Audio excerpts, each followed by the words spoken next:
Hello! Hi, Welcome to You Finding Out Big About All Things Small. my name is Danny, and in Chicago, where I was infecting skin that I grew with MRSA. Nowadays, I'm a fact checker for pharmaceutical advertisers and the president of Borders, a nonprofit based in NYC dedicated to enabling the public with the tools of biotech. My name is Faz, and in a previous life, I got my PhD in microbiology from Imperial College London, where, among other things, I was making the flesh-eating bacteria glow in the dark. But since then, I've worked in research integrity, and these days, I'm working as an editor for an academic journal. Every week, we meet to talk about microbiology. Today is our deep dive week, where we look at each figure in a paper that we chose last week to learn and criticize the scientific findings. This is a journal club, and we encourage our audience to leave us questions and comments. Yeah, next week will be our news week, where we survey a bunch of articles and choose an article for the next deep dive. So make sure you subscribe to satisfy your microbiology curiosities. You can follow along with the papers we discuss on either week in our shared Zotero library linked in the doobly-doo below. And we want to hear from you, so please use the comments or tweet us using the hashtag microTWJC hashtag.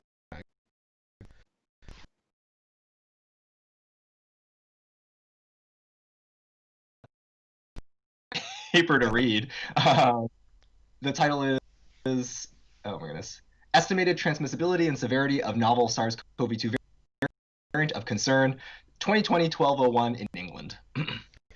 So this is on the emergence of the B117 mutant. You know,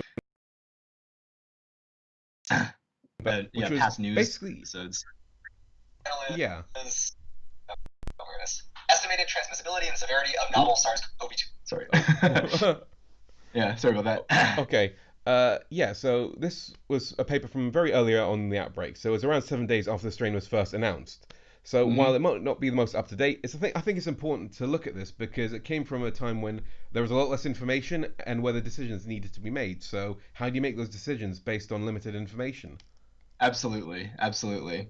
And so just to, I guess, go through some background so everyone's on the same page here, we have a cute slide about mutations here from the Amoeba Sisters. Great YouTube channel, you can check them out. Basically, mutations happen all the time. They happen to our genetic code. So that means you could substitute one letter base for another. You could insert one that doesn't belong there. You could remove one, and ultimately that impacts the types of proteins that the organism makes. And those may or may not lead to biological function because not every base pair change will lead to an amino acid change. Not every amino acid change will be relevant in the life of an organism. Yeah, the so all viruses mutate. Although I think Danny's put this great slide together on looking at the mutation rates of some common like viruses and Yeah, SARS-CoV-2. it was. They did like I think it was with classic SARS. They wanted to compare it. That's where I found this information. It was like Mm, they were comparing it against like all the other viruses that are out there, and they did that just by sequence gazing. So like you get a whole bunch of sequences, and you say, okay, they're all related in some way, right, by evolution. Let's look at any base pairs changed, right? Sequence and this other one, and then you build up this larger that gives you a rate of change. They usually they discriminate between changes that happen in regions that impact amino acids versus regions that don't, right? And mm. that's the difference. This is, I mean, it's kind of confusing this whole slide, I guess, but that's the difference between DN and DS is Mm. like two different rates. One rates changing things that do affect the amino acids, one rates that change that do not affect those amino acids. But anyways, in the top, if you look at the top left or top right, that's like all the different rates, I guess, of different viruses. And classic SARS is actually the slowest of all of them. Yeah. And then when recently in 2020 they did another similar study to compare classic SARS against our SARS-CoV-2, and SARS-CoV-2 was maybe even slower, at least based on this preprint. Yeah, there's some theories about why SARS-CoV-2 has like an oddly lower mutation rate. So it does have the replicase that replicates the RNA, the genes of SARS, has some proofreading activity that it's Mhm. it's designed to keep the mutation rate low, which Hmm. theoretically is good for us because we don't want it to change too much, so that we can create vaccines to move against it. Right, Um, right. Um, but yeah, I guess if we go to the next slide, then it's important to remember that even with a slow mutation rate, like you still get mutations every time the virus is replicating. mm, So over, the whole world is infected basically, right? Like it's present at least all over the globe, right? During the course of infection, there's many cycles of replication, right? And all of that is a chance for a mutation to arise. And so, over the course of this large pandemic, you can see at the top left, there's been so many different variants that have appeared. So the distance from the center of that graph is like the amount of mutations that a yeah. strain accumulates. So yeah, that's a family tree with a lot of branches Yeah, that seem. a lot of branches, and the furthest ones on that tree are like I think over 33 mutations have accumulated in them, right? And Yeah. again, not all significant. That's just counting mutations by looking at sequence. Yeah, and Um, this data oh, comes from the Global Initiative on Sharing Avian Influenza Data. So they've been making a lot of the data public. So GISAID, they're making a lot of paper. So you can actually download them reports yourself if you register them with them, and then you can do sequence gazing yourself. yeah, Um, absolutely. They're a big network. I think we've talked about them before, right? They're a surveillance network for the flu that surveils all sorts of viruses. Actually, they have a drop-down menu. You can like look at Ebola if yeah, you want. I mean, a thing that I think is important to know is like been a lot of papers that have been analyzing data from GISID. So it's crawling out the woodwork, just because I think you should talk about the possibility of opportunistic publications, where anybody with like a half idea of how models work can come out with something, and I've seen like a couple of papers where they just go like build a trend like, oh, it's exponentially growing, therefore we can build up and everyone's Right. going to die by this time. It so this paper at first seemed like one of those, but it's from people with a good pedigree. It's from the Center for Mathematical Modeling of Infectious Disease, and based in the London School of Hydrogen. So they're a pretty well-established institution and group, and they've published in reputable journals. So Yep. it's interesting to see their perspective on Yeah, what they're absolutely. going to And do I with this think data. something that will also give us some confidence on this model was, although we're looking at a preprint here, the first time the core of this model was published was in a peer-reviewed journal. So like Mm, there have been peers that have at least criticized some elements of this model, and so like that also can give us some confidence, right, to know that like experts' eyes have been over this work. yeah. Yeah, I guess the only other thing I want to point out here is that like across the world, different strains or different variants are in different areas, right? That's because that could be because two things, right? It could be because that once geographically isolated, right, like nothing's really transmitting between the areas. Could be environmental, right? Like there's so many reasons for like those types of things. And we talked about this before when we were talking about the D614G mutation, right? A lot of the work about like figuring out what's cropping up is like, is it founder effect, right? Is it actually transmitting across? I think we're at the stage now where it's also like there's so many people infected in a single country. It could just be that like there's something that's evolutionary beneficial that like the viruses converge upon. Mm. So that could also be the case of like why why we're seeing variants now. Yeah, so in the next slide, I think we go into some like a little bit of a discussion on like so like why mutate, what determines whether mutations would have biological relevance, why do things want to mutate, like why proofreading activity in this RNA polymerase. And so like the first three charts are like a very theoretical way of talking about mutations, where you say, oh, like actually if your mutation rate's really high, you're going to break things in your body. Right? And so as mutation goes up, there's like the selection against mutational load is Yeah. what the arrows are showing. That like going to be mutations everywhere, and you can't keep biology working properly if random like errors keep popping up everywhere. It's like But there's a how, trade-off usually, right? yeah. Oh, go ahead. Like when you get an IKEA No, blueprint and you're gonna do says, an analogy. yeah, I'm going to do a bad analogy. So if you get an IKEA blueprint and something's listed wrong, you misunderstand it. Like sometimes you can make a mistake, but it doesn't have too much of a problem. Like, oh, you miss out one nail, or you fact. But then if you have too many things, your desk's not going to get built. So Yeah. evolution's like that. You have to like make sure that your blueprints are okay, but there's some tolerance for some errors, but And yeah, then to take the analogy further, right? There's the chance that by not including that one nail, you've made a hinge, and now like part of the desk can swivel in a way that it wasn't meant to, but it's actually quite comfortable.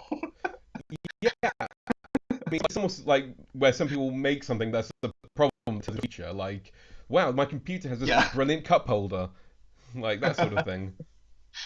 Yeah, so with that knowledge, right, mutations are always happening in the background, right? There's some cost, so organisms don't want to mutate too fast. Mm, But depending on like their environment, so if you look at the little colored dots below, right, you have this like variation in all your population. And if there's some sort of environmental condition, right, that impacts them, that lets certain ones survive and other ones not, or some survive better or grow faster in that scenario, then your final population will eventually all have just people from those people organisms from that selected pool. yeah. And a thing that is also highlighted in the like right hand side is that uh, like no virus wants to kill its host. So the ideal is that it evolves to be more dangerous but less virulent. So virulent is like how badly it affects people, how it the symptoms, the disease, the death. They don't want Yeah. that. Yeah, absolutely. And like I think this is like a very strong and prevalent sort of theoretical way of thinking about evolution when it comes to infectious disease. And so much so that like there's a lot of literature to also just address the issue, why do things get virulent anyways, right? Like why is it Mm. just not all like hidden infection? Anyway, so it's a big field. There's lots of like open questions in this area. But yeah, in general, the way that's most in the scope of infectious diseases, they want to spread, right? They want to be able to get everywhere. So high load in a single individual that doesn't move around is not beneficial. You Mm. want like high load in an individual who's like, roaming the world, sneezing on every person that they can find. Yeah. Uh, Okay, so up next is just like a bit of a recap. I don't remember when this was, 2020. It's just a 2020, COVID 2020. But yeah. we covered this in a previous episode, right? That there was evidence that the strain or the variant that existed in Wuhan was not the same as the one that really spread across the world. And in particular, it was this one mutation, D614 to G. And we even saw some animal models that showed in Yeah. those animal models, right? It grew to higher titers in those animal models and thus was able to be the strain that transmitted between animals in those things. Yeah, so I mean, even now, even though that strain's been out for like quite a long time, there isn't any much evidence to say that it's more virulent. Even like the idea that it's more transmissible hasn't really been there. It's all that's said it's transmissible enough to outcompete the founder strain. Yeah, yeah. I think this is actually something that I did want to sort of just revisit from our last episode. I do think that the evidence is strong that it grows up a lot more, right, in Mm, the organisms. But like growing up in the organisms, yeah, that doesn't mean they're going to have worse disease, right? And it's just like by having more, it's more likely to spread. So it also doesn't even say that if it's better at spreading, it could just be mm. more likely to have spread because there's more of it. I don't know. There's like they talk about this a little bit in this paper too, right? Like when you talk about transmissibility, there's also very discrete like elements of that phenomena that you could break down, and not all experimental models will be able to differentiate Yeah, between them. I mean, like it's being less virulent means you're more transmissible because your host will be walking around a lot more. So Mm-hmm. because so there's lots of little subtle things. I mean, again, one of my previous research, we were working on like a bacterium that when it became more virulent became much less transmissible simply because we didn't really know why, but we thought it was because it was putting in a lot of energy into things that weren't useful for its survival and transmitting. Like, Right, right. Yeah, it costs energy to be virulent as well. I mean, that's yeah, why I feel like this is a very active and open field, right? In infectious disease evolution is to think about like what are the factors that go into this. yeah, Okay, anyways, enough of that. The variant of concern that we want to talk about today, right, is the one that's been hitting the news everywhere, right? A whole bunch of mutations. So it's not just one. It actually includes our D614G mutation in its definition. We talked about this N501Y mutation that was like found when you passage the strain in mice several yep, times. That's right in the receptor binding domain. Yeah. There's one near the furin cleavage site, which I guess has some information that, stuff near the furin cleavage site might change, right, the properties of the virus. Right. I mean, we did that paper on neuropilin, which theorizes that being cleaved at that site opens up this thing that will bind something on nerve cells that helps it Yeah, invade the that's system. right. Yeah, like Yeah. a co-receptor, maybe, right? That's a hypothesis that That's could impact. And then the deletion is also there's a oh yeah, four other spike mutations in yeah. places that haven't really been well characterized yet. And then there's these two deletions. Yeah. One that was linked to higher in vitro infectivity. So Yeah. that's like a cell culture paper, I guess. I didn't dive into that. Yeah, I didn't see that one before, but Y145 del, so is this a tyrosine deletion somewhere? Um, Mhm, so that's a new one on me, but we've been focused on previously was like the H69 slash B70, which is mhm, that affects commercial diagnostics. It stops the spike gene from being detected, which isn't mhm. necessarily too much of a problem if you've got a lab that tests for multiple genes, but it does mean that this gene is you can track it by looking at whether you get the two other genes or you can see the other genes but not the spike. This we call spike dropout, where Right. you get coronavirus genes except for spike. That means that the thing mutation that the variant you're sequencing has the H69 slash V70 deletion. Yeah, yeah. And so I mean that has really big impacts for diagnostics, right? Mm. And in fact, oh well, like let's just before we go to the next slide, just say here's the picture of the spike trimer. So these are three spikes together, right? How you would see it on the surface of the virus. And then in cyan, they have those deletion loops. In gold or orange, I don't know what color we're going to call that. That's the receptor binding domain mutation. And then all the ones in blue, that's just the other ones on the spike that they have. Right. But moving to the next slide, I think this is probably like maybe one of the most convincing things, right, that got people worried about this variant is that if you assume that like the 69V20 deletion or H69V20 deletion, those are like stand-ins for the whole cluster, then they could see by sequencing and comparing that against the viral titers that came back. I think we talked about that earlier, right? Like smaller CT values mean that things are growing up. Oh, actually, here it would be larger CT values, right? Mean that it's a higher titer. No, shorter CT values, because remember that's the time for it to reach saturation. So the lower it Right, is, the more there was originally. right. Oh, I see. So when they're saying S negative in this, S negative is I the spike guess it's dropout. kind of strange. Oh, sorry. The S positive group here, these are things with the S gene dropout, or it's No, with the with the S gene. The S with negative is with the dropout. right. Oh yeah, and they have the lower CT values, meaning that it took a shorter amount of time for them to hit the threshold. There's more virus in samples. Yeah. So that basically means that there's more viral genes, uh, and therefore more virus. Yeah, And so, and that's where we were left with, I guess, when this paper sort of picks up to try yep. to show us what's going on inside of England based on the data they can pull. Yeah. So that brings us to the first figure of this paper. Um, Mhm. so yeah, we've gone through the background. Now we're going to the actual data of what's being presented in this paper. Yeah.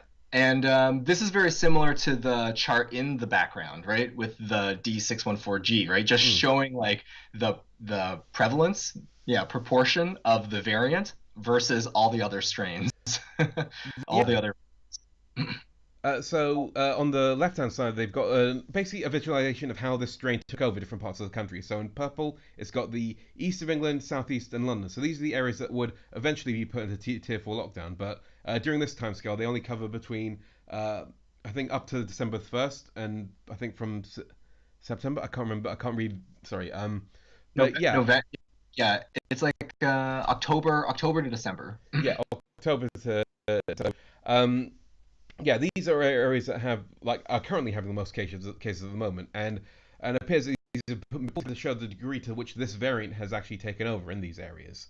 Yeah. Um, And this is so, from surveillance that's being done by the Public Health Service, right? So Yes. there's all these sequences rolling in, and then they're saying, oh, like when you look at it, these regions have a lot of this variance. It's at a very high proportion.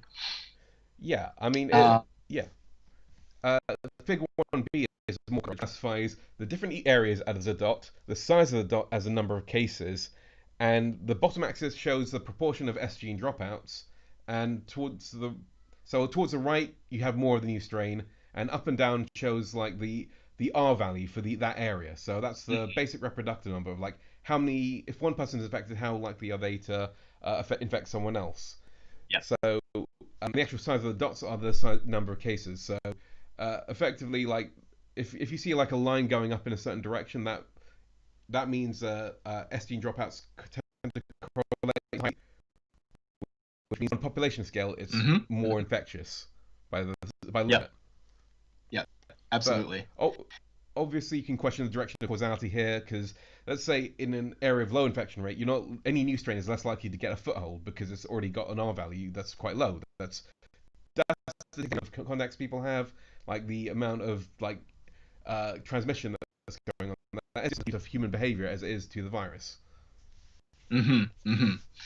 Which is what they try to control for in the next two figures. Yes. So C and D, they say, oh well, let's look at social interactions inferred from Google mobility indices, which I guess that means if you have an Android phone, a Google Android phone, then they have some information about the locations. I guess it's de-identified, right? Because they only have like in location, residential, Yeah. workplaces, grocery and pharmacy, retail and recreation, transit stations, and parks. Yeah. So So, you at home can actually access this data. So if you go to google.com/COVID-19/mobility, you can actually download this data for your area and figure out who's breaking out of lockdown, like where people are at this moment. So it kind of sure. takes your location, and Google kind of classifies it as, oh, this area is a residential area, this area is like an area of shopping, and if they spot your Android signal there, they take it like as a batch and they de-identify it and just say Yeah. we'll use it to draw trends of like where people generally are. And like Hmm. if you have a computer, you can access this data to see how your lockdown's going in your area. It's really Yeah, that's like interesting. I didn't think about that use of it. um, and they compare again between either the rest of England or those three regions or four regions, East England, East of England, London, and Southeast. Three regions, yes, right, that have that variant of concern outbreak. And they show that, oh, actually, the mobility, the relative change in mobility is the same across these areas. yeah. So yeah, in Figure 1C, they take mostly from the Google mobility data, which Hmm. is like just showing where people are and showing during lockdown that okay, more people in residential areas, which is what you down, but less people going out shopping, less people are doing other activities. Um, Yeah. the And that is the same between these two areas, right? These two, the three regions and the yeah, rest of England. yeah, it's not appreciably different. Figure 1D comes from the Comics social data. So it's run by Ipsos and I think some researchers where people are like questioned. I think with it since let me check this up quickly. So since like the 24th of March, every 2 weeks a group of people were surveyed to check how many contacts they've been having, like whether they've been advised to like be in quarantine or whether they've stayed away from their workplace, whether they're going to their workplace, and kind of getting them to estimate the number of contacts that they've been having. And they broke down that data into different age groups. Yep. So it's quite interesting if you like see the axes of this because you can see like the different contacts of different age groups, and you see like under 18s have lots and lots of contacts because schools didn't close down, so they were Yeah. making contacts with people. Whereas like Hmm. as you go like older, like suddenly the contacts dip down lower and lower, which just says a lot about our society. Um, The lonely path of the future.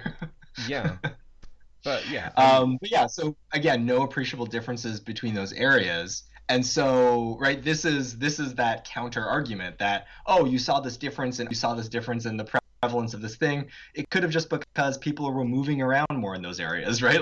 Like the behavior in those areas were bad, like not lockdown respecting.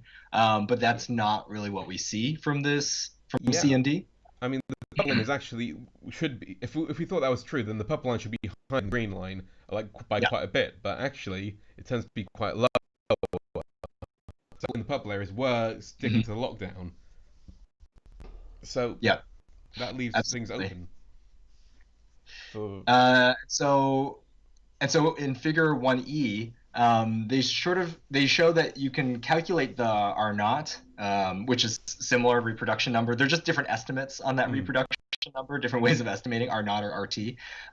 So they have it calculated from that survey data. yeah, Uh, based on they estimated like how much the virus is spreading, which is quite interesting from my perspective because because living in the UK, looking at this, I can sort of see people breaking out of lockdown because this is all mm. defined by people breaking out of lockdown, and suddenly I can see that okay, in August and September there was a real like kind of rush to get out, and Right. and then only after that, I mean, for a long time after that, it's just been on the edge of like one, which we want to keep it below, but it's been yeah, so people, Yeah. Yeah. So those social contact surveys, that's the React R estimate. And so like those are being represented as like boxes basically based on just how much data. I guess they did several rounds of collection of this data. And so like yeah, they have like the single round and the double round. They're basically the same data set, probably with different resolution, but they both come up to like a similar R value, right? Like you can see the boxes kind of have like a little bump trend. And then yeah, that correlates with the actual prevalence, which is the red dots, and that's collected from like the hospital testing and all that sort of stuff. yeah. React is basically a program of home testing where people in the community are being tested, and they can. There are several rounds that go through. I think that create more accuracy just because there can be testing consistencies, and I'm not necessarily sure whether they trust people to test themselves that much. Um, but yeah, no, Right. that basically kind of shows all these three instances that kind of show like okay, all these things correlate. So what could be the Yeah. reason Oh for? yeah. Sorry. I guess I should. I guess I made a mistake. React is the testing prevalence, right? Yes, And the dots are the social contact survey data. Are yes, not. Yeah. yeah. Yeah, and So they correlate, right? Which is the point of this one. So you would expect that if right from C and D, if C and D are correlated, the R naught should be correlated. But what we saw in 1B was that they're not.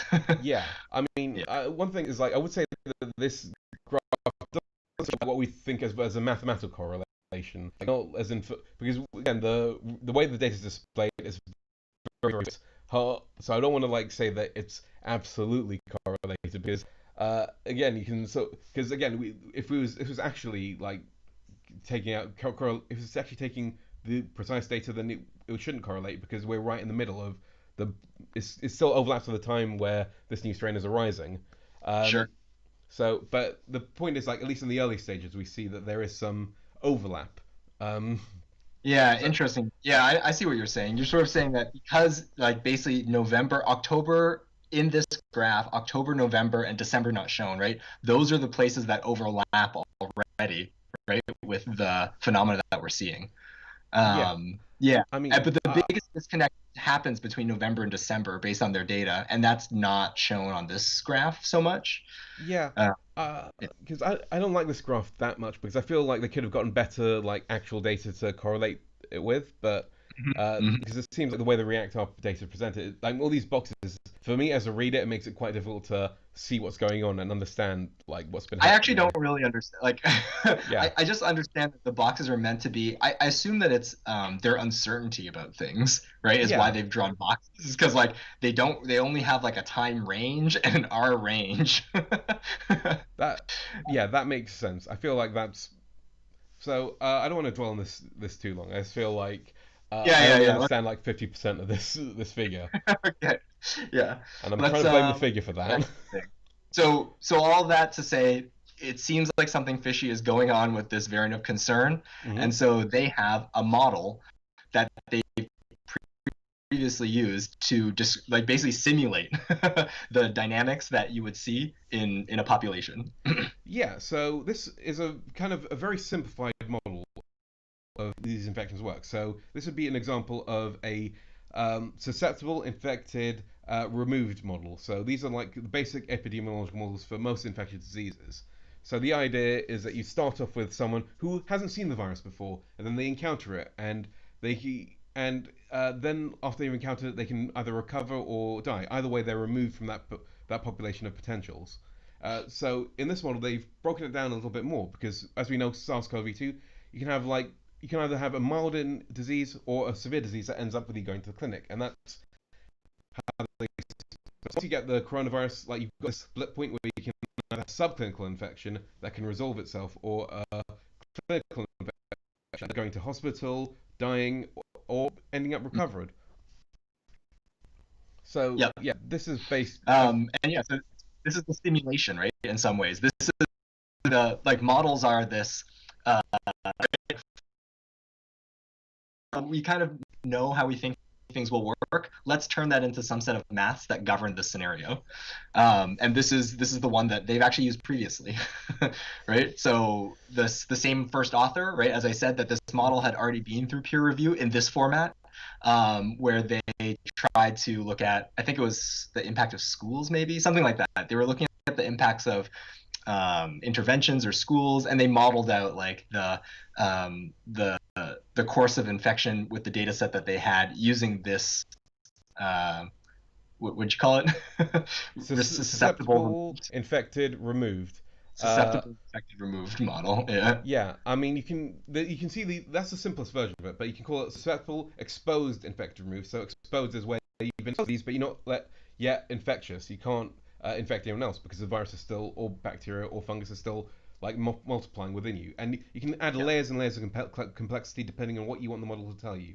So in this case, they want the model to tell something about deaths and hospitals and whether hospitals will get overwhelmed and also Right. another thing. Yeah. So things like so like in this. So when you look at this model, like between the arrows, right? There's going to be some parameter, right, that governs how many people from this one group will flow into this other group, right?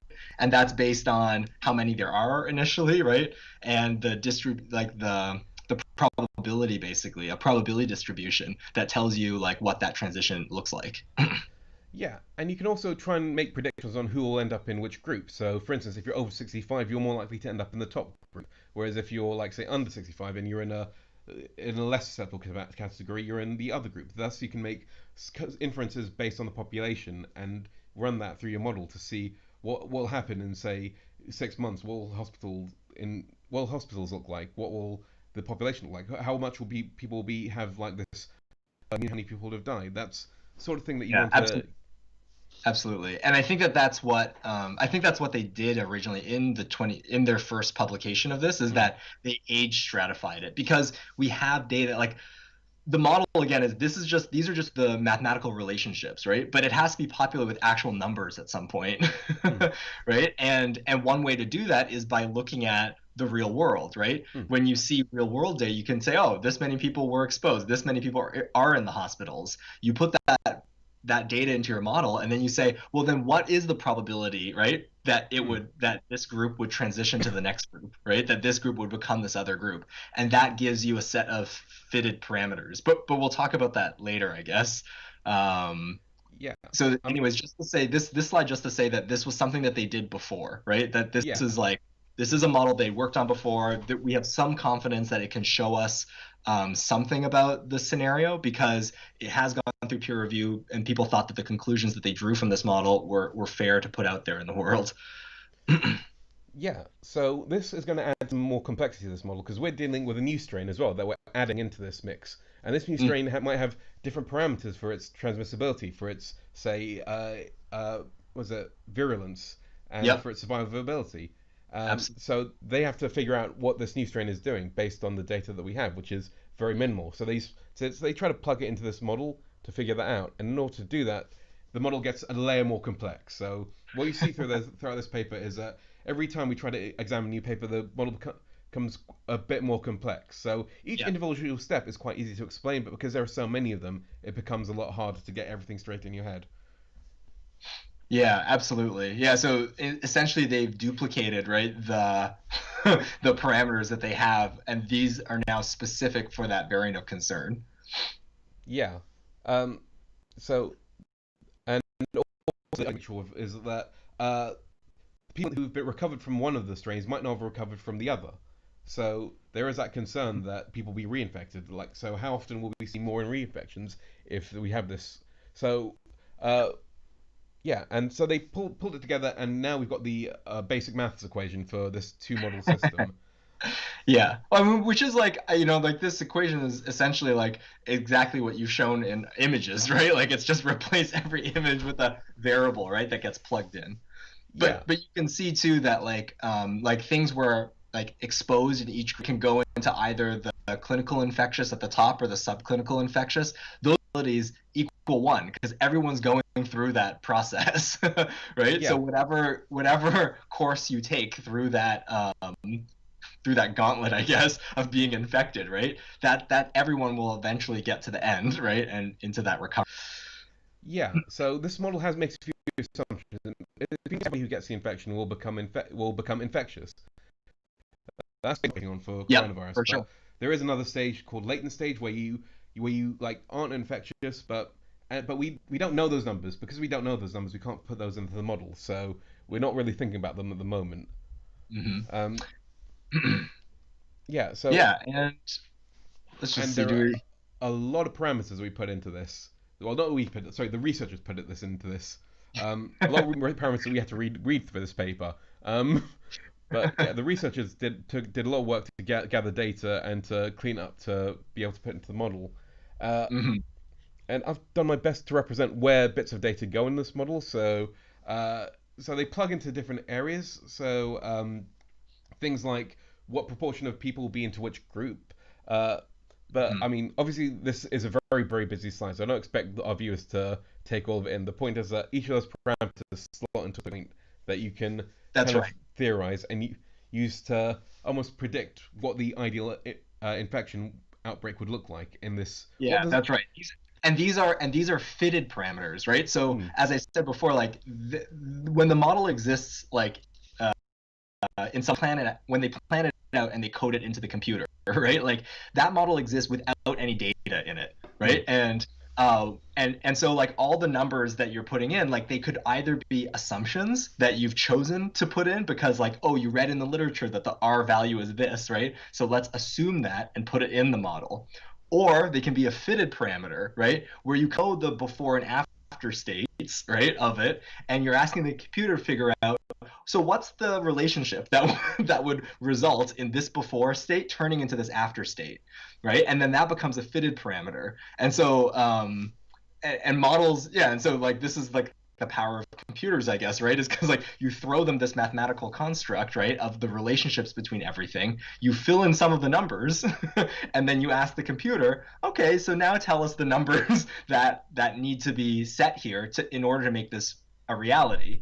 And then the I guess the value of this such a process is that then you could go back to that model, take out the numbers that you put in, keep the fitted ones, and say now let's wind the clock for numbers that we don't have, right? Using those fitted parameters, tell me what numbers we will see in the future, and that's how they're going to use this model in this paper. That's how most models I think are yeah. end up being used.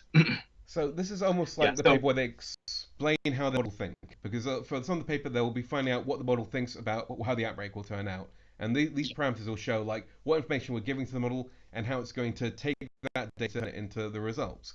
And some of these things are too complicated for it will take a long time for a human to game out each thing, because as you saw, that model is very complicated. yeah. But a computer can run through those simulations very quickly. Um, Yeah. Yeah, and then the other thing is that this is I think where like we spoke last time. Like this paper is out of our expertise, right, in a way, because a lot of criticizing the methodology of this paper, right, would be criticizing these choices, mm, right? It would be saying why did they choose to fit this in this particular way, right? And if they chose to fit it in this way, what evidence can they show us to say that that was a good fit? Because it is also possible to do something like you may have heard this term like overfit a model, right? Where it's like the computer has done such a good job at like twiddling all this to like fit like the data that it maybe isn't in predicting afterwards. And these are all terms that live in this world that I'm not super familiar with. Lots of, and specifically, I believe this model is a Bayesian statistical model, which is also like something that I didn't do a lot because typically we're using like t-tests and things, which are like frequentist approach. So like there's a lot of like to me when I read this paper, there's a lot of like gray area in terms of like what is done right versus what is done wrong. And all I can really report is that this is how they did it. Yeah.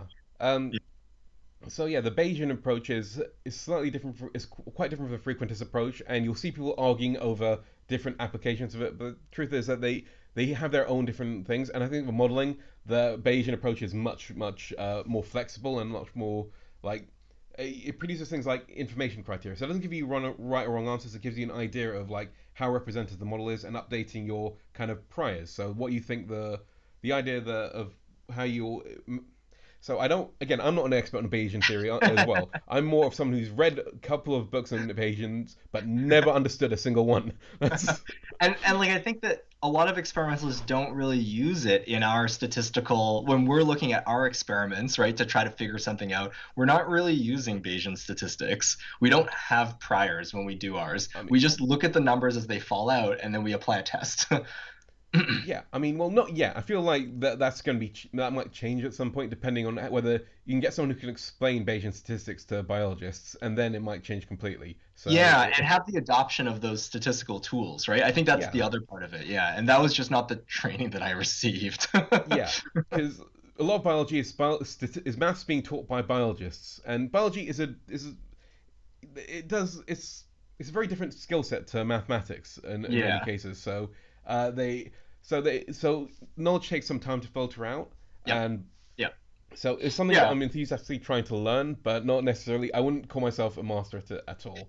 Uh, but Um, Three Blue One Brown is one YouTube channel that has got some good videos on Bayesian statistics if you want to look at those.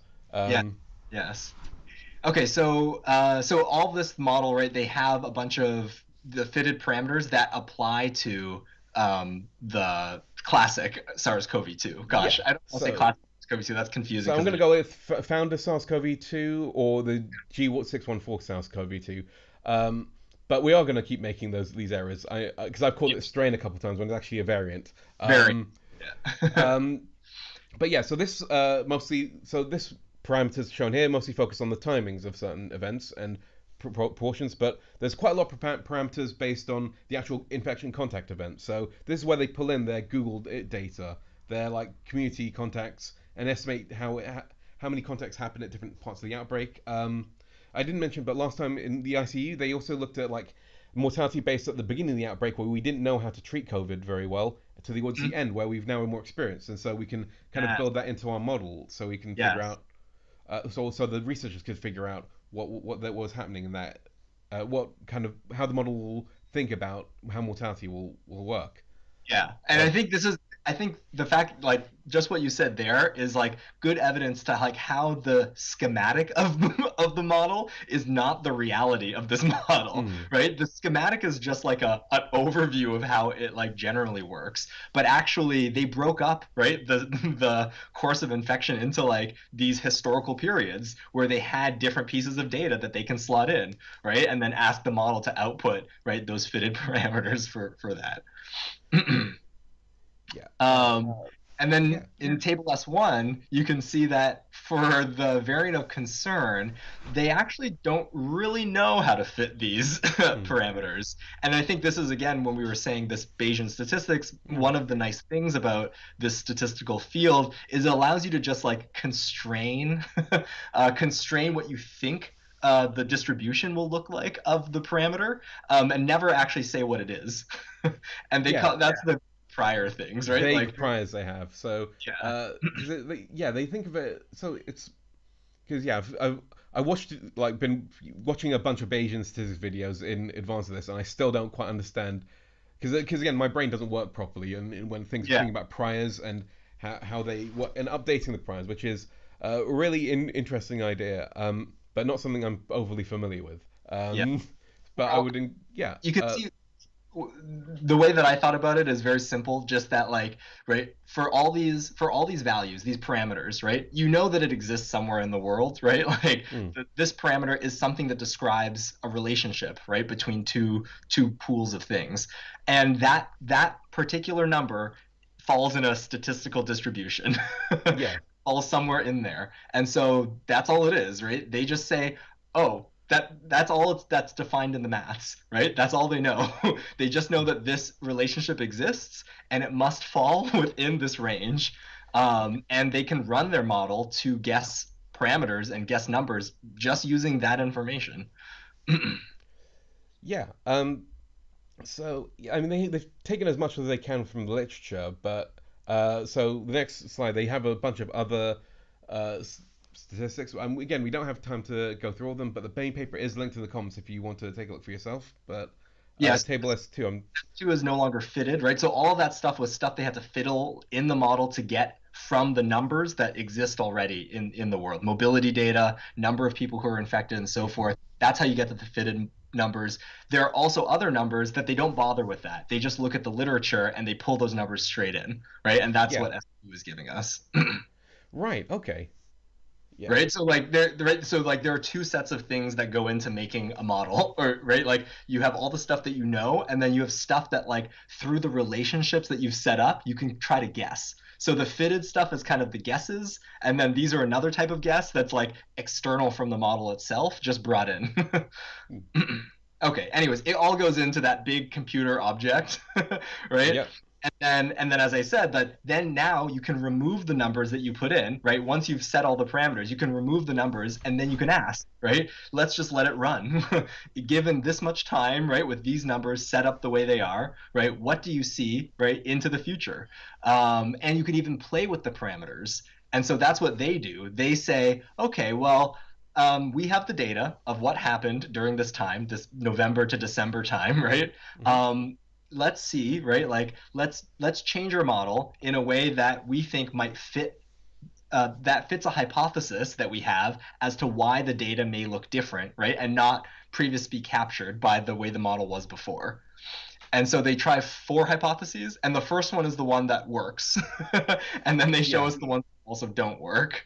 Um, and so this in the first hypothesis, they're saying they increase this infectiousness rate. So just like the number of people who can get infected by the virus, like by a single person with the virus. yeah. So the title of the slide, I thought she got cut off, but it's modeling increased infectiousness as increase in transmission has the most parsimonious description of the data based on the deviance information criterion. So that's just like a Bayesian way of like explaining how well it fits the model. So I know. And So you can yeah, visually in the graph, right? Because the model, what the model outputs is the purple, like basically uncertainty area, mm, right? That's what the model says would happen, right? If there was more infectiousness with this variant of concern.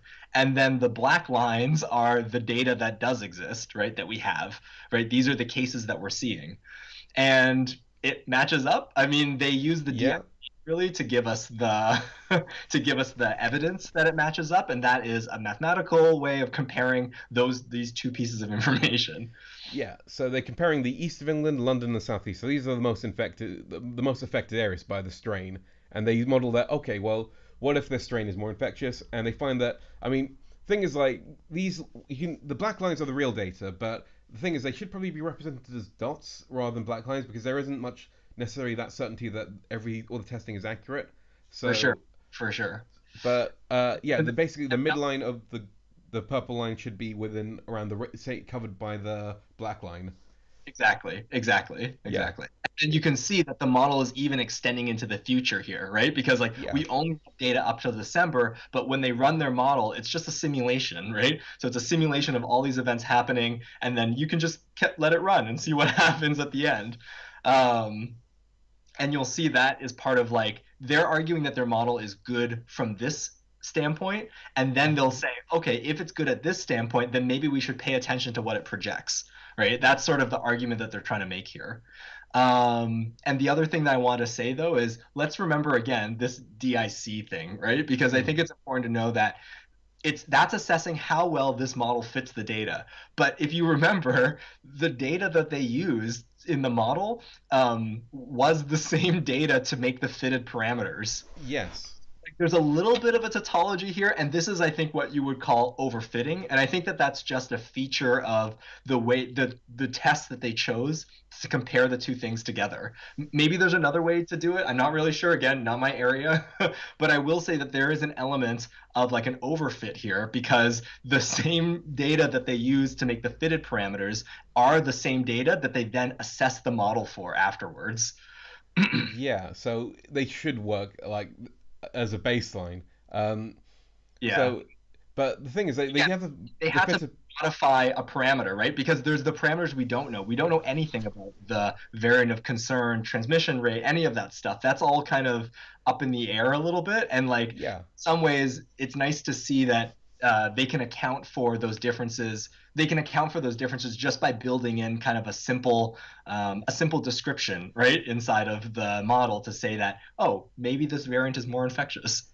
but I mean, I think the thing that overfitting tends to be useful is more for AI sort of things, where you can't pick out the logic of what the actual model is, whereas this one is building from a logic, and also like, I agree. uh, and the thing is, they also have to put in the transmissibility of the variant of concern, and they don't know that, and they've so there's part of the data they don't know, and this is one where they put in the infectious, but we'll see in the later figures that they'll put in other like aspects of this variant, and they'll find that their model breaks when they do that, Yeah, which totally. I think that that's what I was trying to get at near the end of what I was saying is that like because they are adding in this like there is this unknown with the variant of concern, right? They have to make yeah, assumptions there. It's kind of showing us that those assumptions that they're making on it might be pretty good, right? They're getting close to something mm, that reflects the reality of it. And again, yeah, you're right. With the logic behind of everything, it is nice to just that already opens the black box. It's not like there's yeah. some mysterious operations that are happening inside this model that we haven't accounted for. It was all built by hand.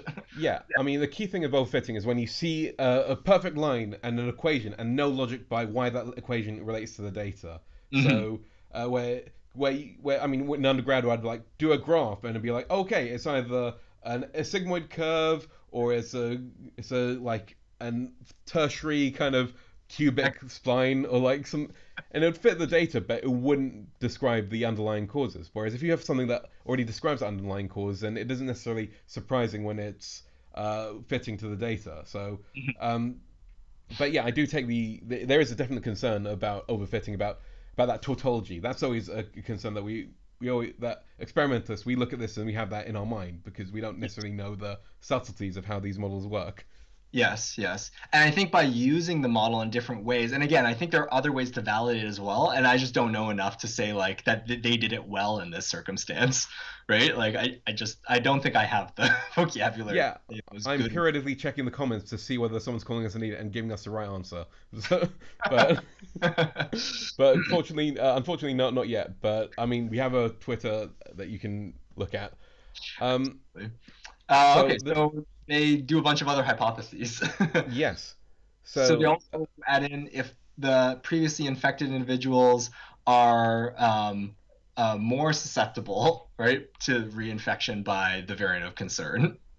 Yeah. yes, and again, the purple data, the initial part matches, is basically we do expect because like the R rate hasn't changed, the new strain hasn't dominated yet at this point in the real world data. So, but then it does vary, as in for it goes a lot lower because the new strain, as it dominates, it will become more infectious. Whereas this is almost showing you what would happen if the R rate doesn't change that much, but more the susceptible population increases. So what you see is like the top line value of potential people who can get infected will go up, Yeah. but the actual rate would not change too much. It would change a little bit because there's more chance of that contact happening. Yeah. Yeah, and again, by that DIC number that they're using to compare the data set to their model, this one gives them a value that's not really acceptable, not as acceptable as the first scenario. Right. And then we go to the third scenario, which is something that people talk about where are children more susceptible to disease? So during these outbreaks, schools remained open. Hmm. So and kids not known for their hygiene. So the question is, what happened if this was a kid-friendly outbreak? Yeah. Yeah, if the reason why the outbreak was is because this variant is just better at infecting children, right? So then they can, as we said before, this model is age stratified, right? So Yeah, they can go in just to that age bracket. They can adjust the variables in that area to reflect a more infectious for children variant. And yet this model still outputs information that is not matching up to the data that we see. right. Yeah, very low. Because again, if it's you're focusing on children, they're not a very big portion of the population at this point. Yeah, they Um, haven't been a big driver of the infection. and the final one is shorter generation time. The Mhm. idea that this strain has a much faster turnaround on the time on everything. Everything speed up, double speed. Does it like go through the infection faster, and because of that, more infectious people transmitting. But Yeah, it's like the more events. It's like for every infectious person, they have more contact events sooner, right? That could lead to the spread. That's sort of what they're looking at. But on the other hand, that in their predictions, there's basically the lockdown would knock it down very fast because of that short in turnaround of infection. It means that it would actually down it very quickly under a lockdown because those infection events are very limited. So if you're in a 2 week lockdown, you're less likely to that disease course will run through completely by the time you meet another person. Yeah, yeah, yeah, and I think it's good to maybe point out here that this is where that real data comes in, right? Where they modeled things like the difference in mobility, right? Like the difference Mm. in people's contacts during these previous moments in history, right? Because all of those things are going into this mathematical representation of all the relationships, and so as you say, you can go back, you can think about how they set up their model and say, well, this is the reason why this hypothesis doesn't play out the way that it doesn't fit the data that well, right? Because in their model, like they have all the things that would counteract such a such a shift in it to show an increased amount of infection. Yeah, and the bottom graphs kind of show the changes in the various main parameters of what's been happening in infection, how quickly things will deviate from the main from the what we'd see in reality. Yes. And yeah, it's they've been kind of wild. I haven't really known how to interpret those, but I mean, um, I think for me, looking at each of these four hypotheses that they run through and mm, looking at those lines, those are like to me that's a teaser. The way I read it is like mm, this is kind of like, oh, and here's what, because they don't show you what the real numbers are in this sense, right? This is mm, all just exported from the model. So to me, it's like, oh, this is what the model is saying is happening during this time, right? So it's kind of like, oh, it's saying that, oh, here, this is the odds ratio of hospitalization and the rate ratio of death, right? In these models. I guess can show you that, oh, it's really bad in these areas, right? It can show you like in which areas are doing worse under the model versus better. yeah, brings us to figure S2, which kind of shows what the model thinks will happen under these models in terms of the population infections.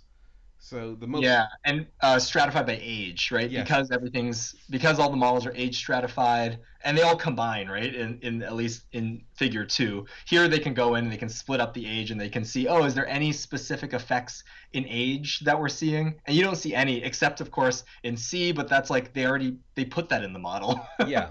They put that difference in there, Yeah, right, to see what will happen. you can't get points for that if you say, okay, we're going to debuff children. Oh, look, children are debuffed. Like kind Yeah, of that in their yeah, model, they've kind of yeah. So that's almost the tautology thing that we were talking about earlier. yeah, For exactly. yeah, S3. So this is like so they did the model on all these areas, right? These seven different regions of England. Yeah, And every region has its own data. So like let's see how that model stacks up to the data. It's kind of hard to see in this mode. This is why it's in the supplementary figure because it's kind of like yeah, the zoomed in.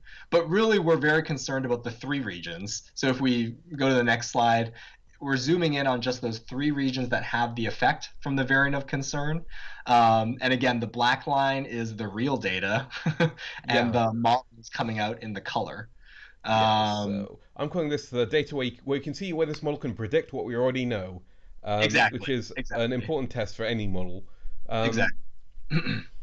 uh, And again, they're using the model that they're using, right, to predict this is with this modification, right, that the hmm, variant of concern is more infectious, right, that it can transmit to more people. yeah. Yeah. and it works, right? Like in general, the black lines are encompassed in the uncertainty of the model's output. Yeah, I mean there are quite large areas of unpredictability, which kind of but then you'd kind of expect that because there are so many other input variables that can have effects on how these models turn out, and it's like the chaos theory of the butterfly, where like even the slightest bit of the input factors that you put in can change how things are like things out come out in the end. Yeah. I mean, this is why like I don't really I feel like I just trust people when they tell me that the model is good or not because I can't make that judgment call on myself. In this graph, you can see that in the London and Southeast regions for the data that falls under green and uh, yellow, right, which is Hmm. hospital beds occupied and hospital admissions, it doesn't it doesn't seem to accurately encompass those pieces of data near the uh, in the December month, right? And so Yeah. like, what does that really mean? I can't tell you. Like, I feel like this is like where then someone more experienced could dive into maybe the way that the model is actually working and pick out some hypotheses to the deficiencies that are going on in this area and tell me whether or not that's reasonable to assume, if those are reasonable Yeah. deviations or unreasonable deviations.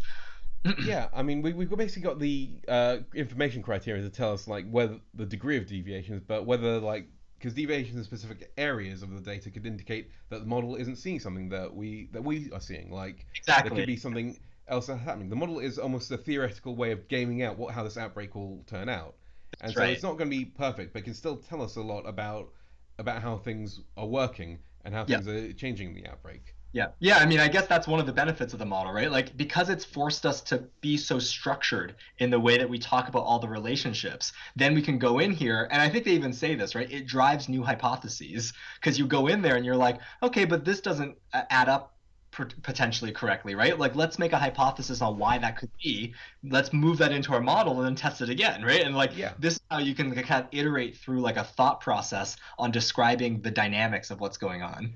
Yeah, looking at like what would the universe look like if we did this instead of this, and be able to kind of predict. So, I mean, it's like an advanced form of like the wargaming that used to be done in the olden days, where they put out their troops on the battlefield and try and game out what will happen. But except this has got Yes. more maths and more data put into it.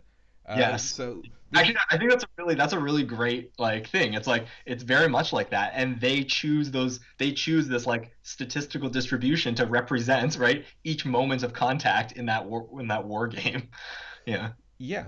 I think we're going to go into that into the next few figures where they actually do try to start to make predictions. So Yeah. I've drawn up some few things that are adding into the model. So now they're adding in what happened if we added people who are vaccinated into this population. Mhm. So these people will behave slightly differently because they won't just be infected in the same way. They'll have a different level of susceptibility. They'll transmit in a different way, and um, so in this case, like latent infection becomes more important because some people who have the vaccination might get. So the aim of any vaccination is that you get a disease that goes to latent infection stage and doesn't go any further. So it's stopped at that stage, so it doesn't get to the point where it's Mhm. transmissible. Mhm. So they've added that in as a point where the vaccine can go, Yeah, and so you can see like the vaccine could either work and put you into this latent stage where then maybe you just spend a little time in being infectious, but then you're recovered, or the vaccine might not work and send you back into like the regular infectious yeah, cycle. I mean, as Yeah. we've seen, vaccines have different effects. So in the because I do remember in the vaccination studies we looked at, there are some they don't always like prevent the full infection. Sometimes, Hmm. but I mean, Hmm. it's very very rare because I think like maybe what like 4 or 5 out of like a thousand or something like that. Oh, actually get serious. Yeah, Yeah, yeah, actually very very few. I mean, uh, very few. I think it was like one to but one in the vaccinated group versus like five in the other group. So again, that blue arrow is a very very tiny arrow Yes, for some of the vaccines. So for yes. some of them, they might be very very rarely end up in hospital. But then Mhm. these researchers are being conservative and being like, okay, well, let's imagine infinite vaccines are given out. There's going to be some probability that they're going to end up in hospital, even if it's very very very slim. Yeah, yeah. Um, Yeah, I mean, again, that's this practice of model building, right? It's just that you have to map out the relationships and then you set the numbers that you think those relationships are, or you fit them, right? In this case, we don't have any fitted data for these parameters, right? So these are all going to be like new assumptions that they're bringing into how the vaccine is going to work, Yeah.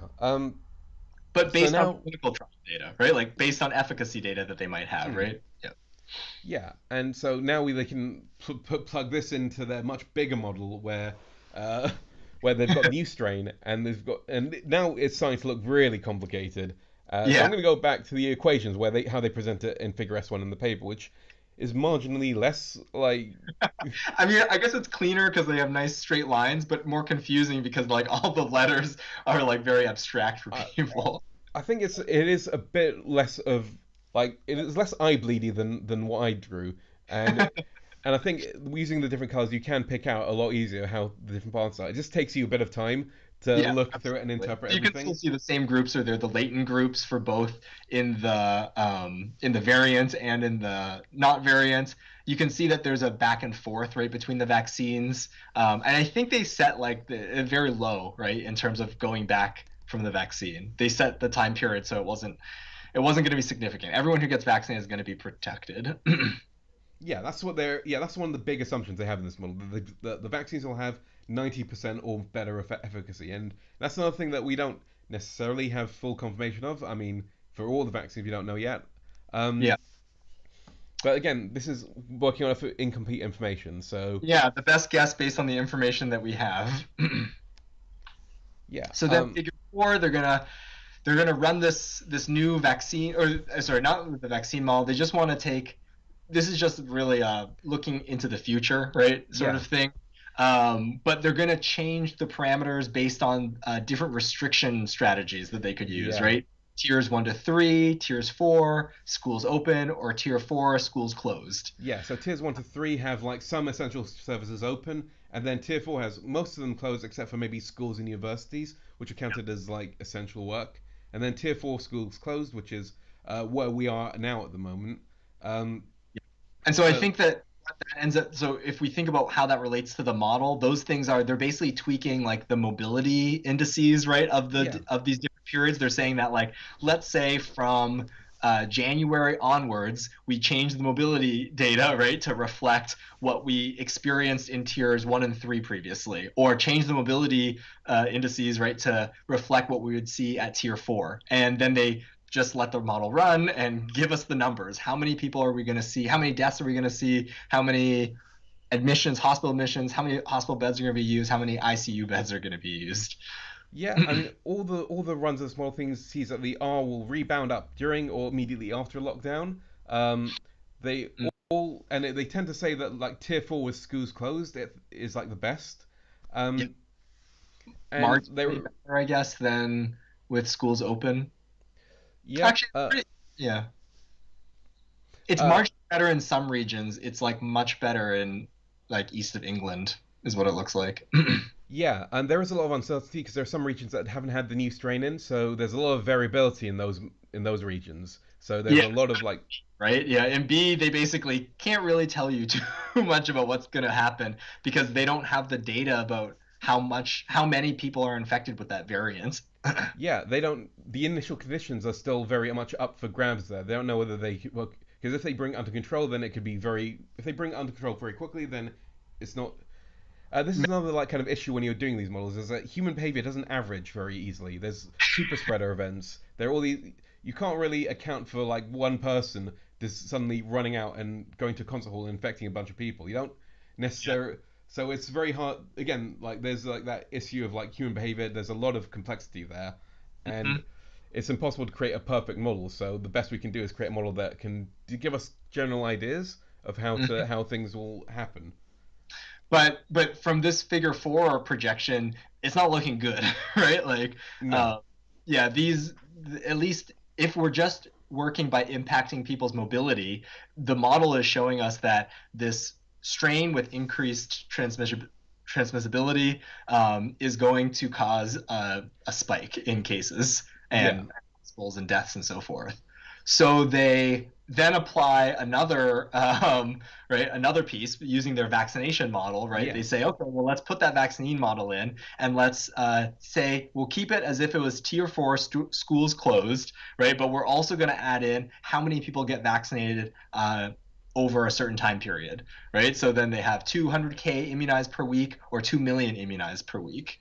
Yeah, so this is looking at the vaccination rollout because this is something that we haven't really talked about too much, but it's very important. Like how quickly can you get the vaccination rolled out to people, Mhm. um, and this the model here thinks that basically the only way we can avoid a peak that is as big as the first peak we had in the UK is by rolling out 2 million vaccinations per week. Mhm. And coincidentally, that's also the target of vaccinations that the UK has. So, it's been giving out like I think 200,000 vaccinations per day. So now there's Mhm. a lot of like put pressure to put on people to get vaccinated and for places to distribute it. Yep. And they hope to increase that rate even more because again, even in the best case scenario, this model thinks that it's going to have quite a high death rate if we don't get those vaccinations out quickly. Yep. Yep. Well, sorry, not half, a high number of deaths, not necessarily death rate, because the increased transmissibility means that more people will be infected, but not necessarily that would be a high death rate. Yeah. So Yeah. yeah, Just like that's in total. yeah. I mean, per pop rather than per infectious case. Yeah. Yes. But yeah, Yeah, and they summarize these numbers in a frightening table.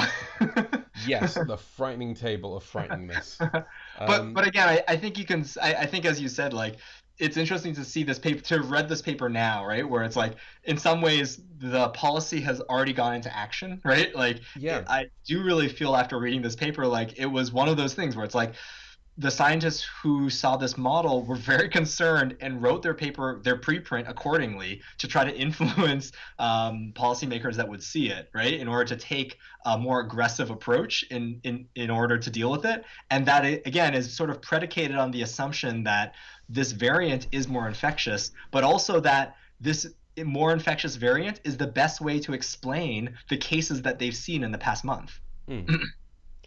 Yeah, and I think this does explain the government policy in terms of the vaccine rollout. How much I mean, I feel like the government would always try to put out as big a vaccine rollout as it could, but this Mhm. provides justification for that 2 million number. And that's what these models give. They give solid numbers to things that we kind of would already think of as ideas. Like, oh yeah, we need to get out more vaccines, but how many to have an impact on the outbreak, or how tight a lockdown? We know a large lockdown will prevent deaths, but how much? That's what this model can give us an idea of. Yeah. So But it's but again, I also there's those, as you said, like human behavior, those are assumptions that we're building in, right? Like it's possible that the second lockdown, people will behave even better than the first lockdown. So the assumptions that they made on what tier four mobility data is going to look like, right, now versus later might be different, right? And that could affect the model too. yeah, the But model I mean, isn't perfect. I mean, but I was going to say in a positive way, right? I yeah, guess I'm always trying to open up this positive light of things, mm, right? Is that like if people are trying to do their best, right? Then like you are influencing this stuff, right? Because like they are assumptions being made based on how they're watching people's phones, but like just because that's what happened before doesn't mean that's what has going to happen now, right? Like there could be better campaigns, better public education, more concern for our fellow human being living in the city. yeah. I mean, there are things that aren't covered in this model, like for instance, the vaccine rollout. They couldn't have covered it in this model because they had no idea about how the vaccine rollout would go out in different areas because different areas would have different access to it. Yeah, Um, that's right. but this is so there's a saying that all models are wrong but some are useful, and the question is like, what is this model being used for? This model is being used to try and figure out our response to this outbreak, Yes, and yes. so no matter what will happen based on our response, it should turn out differently from this model. That's the whole point of the model, is that we look at this as as like our worst case scenario, and then we can work from that. And I feel like they've that's kind of it's served that function that we now Yeah. have a government who are locking down everything and are trying to push that vaccine out as quickly as possible. Hmm. Um, yeah, so Yeah, no, um, I agree. I think that is a really important thing to keep in mind is that, there is a very strong in this paper, there's a very strong like line of like this is how we think it should be used, right? Like yes, our model can show us like that's why I tried to link it Mm. like it shows us a good description of the data that we've seen, and based on that description, it advises right like these actions. Yeah, and it may not stand up in like 10 years time. 10 years time we might have much more advanced models and we can look back on this and go, well, this wasn't the best thing we could have done. We've got better maths now to do better things, but this is what we had at the moment, and people when people look back at this, I hope they look back and think about the decisions that were made based on this and how it fit into the whole discourse that we're having about the coronavirus. Yeah, absolutely. Yeah, I mean, in the future, right? Like we would have the data that came out from this particular event, right? We would have data about the variant of concern and maybe some of the differences, right, that it has in transmissibility. Those would no longer be vague priors, right? We could actually set something for those. They could become fitted parameters into this model. But yeah. But yeah, again, this isn't a published paper. This is still a preprint, so if it gets peer reviewed, it might end up looking completely different, Yeah, making this yeah. video irrelevant. But But yeah, I yeah, mean, I was excited. I was happy that we read it because it was nice to dive deep also just into how this connects with all the other mutations that we're seeing, right? Pop up yeah, in the news, right? Like there's all this talk about mutation, right? Like how does it impact things? What should people do, right? And you know, at the end of the day, it almost just it kind of just flows all into the same thing that like people should be practicing their social distancing. People should be getting the vaccine when available. And if you don't, then it's possible that the virus is much worse now, and that like we'll have another big spike. yeah. And it's useful for governments to have this to maybe think about how they can support people to do these actions as well, because because Mhm. it's now been a year since, and UK has been through 3 lockdowns of differing effectiveness, Right. and so there is a need for that to be balanced into like because people don't necessarily have as much control over their behavior as say researchers might assume. There are other sort of incentives that need to be thought about. Yeah. Um, I mean, that's why I was saying that like mobility doesn't have to be the same as it was before, right? But there are programs, there are support structures that could exist that help people, right, not move around as much, right? Like, but yeah, I don't know. Those are complicated. These are all very complicated things to think yeah. about, and let alone brainstorm and throw out there, right? Like, yeah. Oh yeah. I mean, I don't want to like moan about all sorts of things towards the UK outbreak, which is this was I realize this is what it's slowly turning into. So I'm gonna like close it off and say Yeah, like absolutely. yeah. So join us next week for our news week where we will survey papers to find something like this to cover in detail in the following week. We want to remind everyone that we're very enthusiastic about microbiology and somewhat qualified by but it's possible that we didn't get everything right. So science is about thinking critically and asking the right questions. So if you have any questions or corrections, please don't hesitate to come into the comments and just tell us what's what. Yep, I totally agree. You can reach us out to us over Twitter with the hashtag microtwjc. We both believe that peer review is a process that we can all participate in, and we hope that y'all have a good time listening to us ramble about microbiology today. If you think you have something to add or found something unclear, just let us know. Yeah, it's been a pleasure chatting to you with Danny. Same here, Fuzz. Tune in next week for more microbiology content.